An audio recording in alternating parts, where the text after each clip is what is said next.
Dans un monde où les consciences s'achètent, c'est normal que tout fonctionne de travers. La conscience, pour moi, c'est la chose la plus chère au monde. La conscience n'a pas de prix. Qu'importe le montant qu'on peut mettre sur la table, il n'y a pas de raison pour un humain de vendre sa conscience. Parce que si tu vends ta conscience, ta capacité à faire les choses à l'endroit, ta capacité à défendre ce qui est juste, a été aussi achetée. Donc aujourd'hui, si les gens mettent un prix sur la conscience des gens, c'est parce qu'ils savent que la seule façon pour eux de foutre le bordel dans ce monde, c'est de réussir à acheter la conscience des gens. La conscience, pour moi, c'est comme le dernier rempart, la dernière ligne. Une fois qu'elle n'existe plus, je trouve même que notre vie en elle-même n'a plus de sens.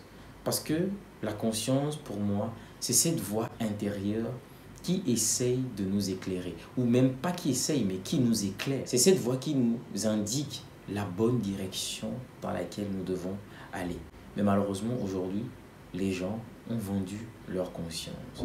Pour de l'argent, les gens sont prêts à hypothéquer des combats justes et nobles, juste pour favoriser certains concepts, certaines idéaux, certaines façons de faire qui ne font que détruire notre humanité. Je ne sais pas pour quel but, mais il faut comprendre qu'aujourd'hui, certaines personnes ont des ambitions très vicieuses.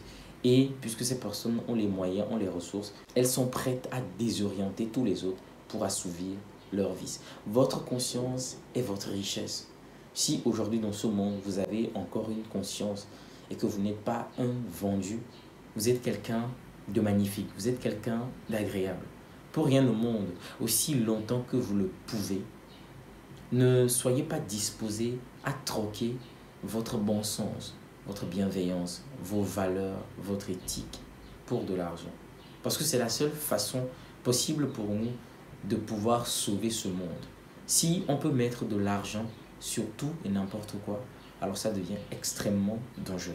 Lorsqu'on te propose de l'argent, pour te retirer quelque chose, quelle que soit la valeur de ce montant, même si c'est des milliards, à partir du moment où quelqu'un est prêt à mettre ce montant pour que tu lui donnes quelque chose, sache que ce que tu lui donnes vaut 10 fois, 100 fois plus.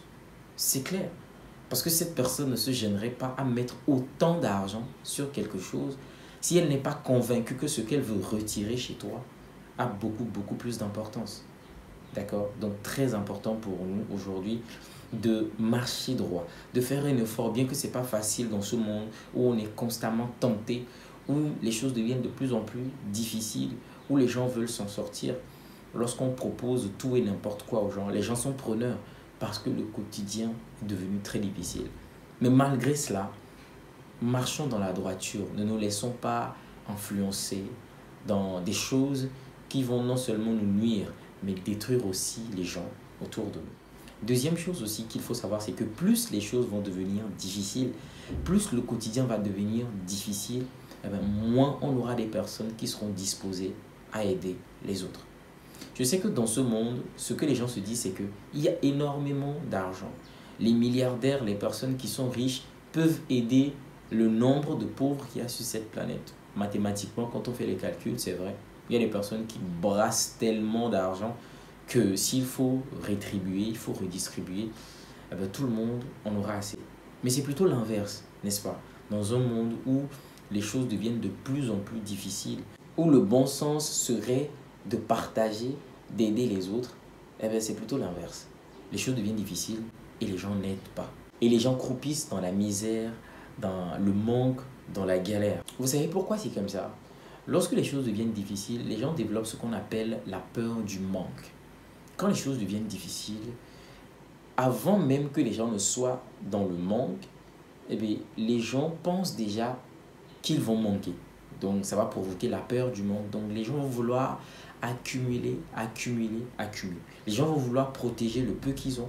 Les gens vont vouloir dilapider ou donner n'importe comment aux gens autour d'eux. Parce qu'ils se disent, si moi j'ai 2 et que je donne 1 à l'autre, il ne me reste plus qu'un. Et si moi je perds le 1 que j'ai, c'est fini. Donc les gens vont se dire non, il ne faut pas que je donne aux autres, il ne faut pas que je partage parce que si je donne aux autres, je vais en manquer.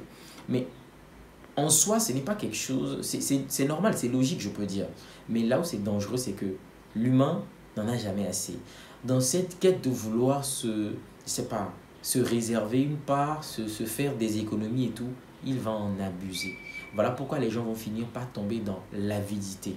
Les gens vont se goinfrer, les gens vont amasser, amasser à outrance, il n'y aura plus de limite. C'est-à-dire, ils ne vont même plus réaliser qu'ils sont en train de faire de trop. Les gens seront obsédés par le fait de gagner, par le fait d'avoir des réserves. Et même s'il faut priver les autres du peu qui leur revient, les gens vont le faire. Parce qu'ils sont déjà, c'est-à-dire qu'ils sont en roue libre. Okay? Ils sont en train de faire quelque chose, ils sont en roue libre, ils ne réalisent plus que autour d'eux, ils sont en train même de s'accaparer du peu qui revient aux autres. Non. Donc on va avoir des gens qui sont énormément égoïstes, des gens, je ne sais pas le mot que je dois, c'est de la gloutonnerie. Okay? Les gens vont se gaver, se gaver, se gaver sans limite. Et voilà comment on arrive dans un monde où c'est extrêmement compliqué parce que de plus en plus de personnes ne partagent pas, de plus en plus de personnes n'aident pas. À la fin, ça devient juste du c'est tout pour moi, tant pis pour les autres, chacun pour soi, Dieu pour tous. C'est dans cette société que nous vivons, les amis. Et vous allez voir autour de nous, ça devient difficile. Et c'est de plus en plus difficile de trouver du soutien, de l'aide. Okay? Parce que c'est comme ça. Personne ne veut manquer. Personne. Chacun veut avoir pour son compte. Donc, voilà, il faut le comprendre.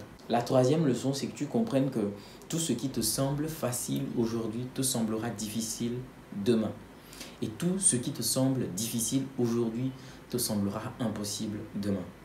Écoute bien, très très très important. Tout ce qui te semble facile aujourd'hui te semblera difficile demain. Et tout ce qui te semble déjà difficile aujourd'hui te semblera impossible demain. Ici, il faut que tu comprennes, j'essaie de mettre en exergue la notion du temps, cette capacité à faire les choses dans le temps. C'est très important. Aujourd'hui, quand tu fais les choses, ou toute l'impression que tu as aujourd'hui que certaines choses sont fluides, sont faciles pour toi, crois-moi que dans les années à venir, ça va se corser.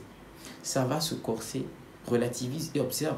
Il y a des choses que tu faisais hier très facilement. Tu te disais, ah, hier, c'était bon, c'était bon, c'était bon. Mais aujourd'hui, qu'est-ce que tu te dis? Tu te dis, mais c'est beaucoup plus compliqué. C'est comme ça. Ce qui te semble facile aujourd'hui, demain, tu vas voir que ça sera difficile. Donc, très important pour toi, si tu as des facilités aujourd'hui, de maximiser, de ne pas te reposer, de donner le meilleur de toi-même, de te battre. Okay? Profite en même temps. Parce que demain, comme je t'ai dit, ça va devenir beaucoup plus difficile. Et ce qui est difficile déjà aujourd'hui pour toi, si tu peux encore te donner les moyens, malgré que ce soit difficile, fais-le. Malgré que ce soit compliqué, essaye de trouver des moyens, des ressources pour relever ces défis. Parce que demain, ces choses qui te semblent difficiles aujourd'hui te sembleront impossibles. Et c'est clair que si tu arrives à ce stade où tu te dis que c'est impossible, bah, tu ne pourras plus rien faire. Parce que c'est déjà compliqué pour toi. La vie en soi, ça ne devient pas de plus en plus facile. Il faut le comprendre. Plus les années passent, plus les choses deviennent difficiles. Et il faut être dans un état de pleine conscience chaque jour que tu fais les choses. Aujourd'hui, les opportunités que tu as, tu dois les exploiter au maximum. Il n'y a pas de temps pour dire, bon, je vais le faire demain. Demain aussi, c'est possible. Non. Demain, ces opportunités ne seront plus. Demain, ces opportunités vont devenir de moins en moins accessibles. Ça va devenir beaucoup plus difficile. Très important pour toi de faire les choses dans le temps. Surtout si tu es jeune. Je vous exhorte toujours à faire les choses dans le temps. Ne soyez pas comme des personnes qui se disent non, je peux le faire demain, ok, j'ai tout mon temps. Non, tu n'as pas tout ton temps. Tu n'as pas tout ton temps. Le moment viendra où tu voudras faire les choses, mais tu ne pourras plus. Parce que le temps est passé.